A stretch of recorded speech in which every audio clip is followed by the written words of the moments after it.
అబ్బా అబ్బా అబ్బా అబ్బా ఒక్కరు కాదు ఇద్దరు కాదు కుప్పల కుప్పలు దొంగోట్లేసేదానికి వస్తున్నారు. ఆ ఐడి కార్డులు ఎక్కడియో ఓటర్ లిస్ట్ లో పేరు ఎవలదో ఎవల ఓటు ఇంకెవరు వేస్తున్నారో తెలియకుండా వేస్తున్నారు. ఎన్నికల సంఘం ఆఫీసర్లకు ఏమైంది?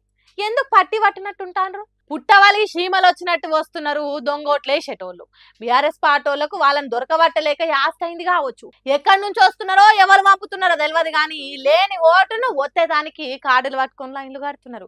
ఇగో ఈ వీళ్ళని చూడండి, అడుగుతుంటే కాలుగాలిన పిల్లల తిరిగా ఎట్లా మారు మాట మాట్లాడుకుంటూ పోతున్నారు. మీరు ఎక్కడి నుంచి వచ్చి చెప్పండి, మీరు ఎక్కడి నుంచి వచ్చారు?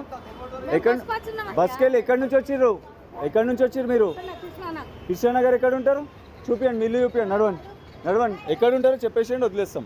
ఎక్కడ ఉంటారు చెప్పండి, ఎక్కడ ఉంటారు? ఆ దొంగోట్ల సంగతి అట్లుంటే పోలీసుల పనితనం చూడుండ్రి. దొంగోట్లను దొరకబట్టేటోళ్లను బయటికి పోండ్రి అని ఎలాగొట్టే పని చేస్తున్నారు.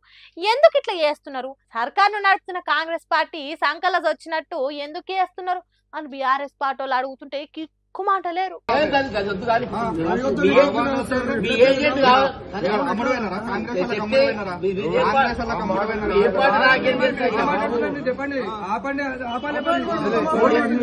పోలీసుల పనితనం అట్లుంటే ఇక్కడ పోలీసులు పట్టుకున్నామే చూడుండ్రి ఎట్లా మూతికి ముసుగు అడ్డం పెట్టుకొని ముఖం దాసుకుంటాందో.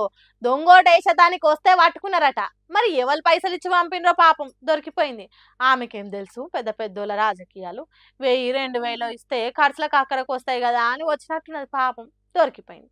అసలు ఓటర్లు ఓటేయనికి వస్తే అప్పటికే వాళ్ళ ఓట్లు ఎవలో వేసిపోయిందని పరిశాన అవుతున్నారు. చూడండి ఏ తిరగజాయిని జూబ్లీహిల్స్ ఎన్నికలు ఇంత సక్సెస్ఫుల్ గా ఎన్నికలు నడిస్తే ప్రజాస్వామ్యం పచ్చగా 10 కాలాల పాటు బతికి బట్టవట్టుడు ఖాయం కదా.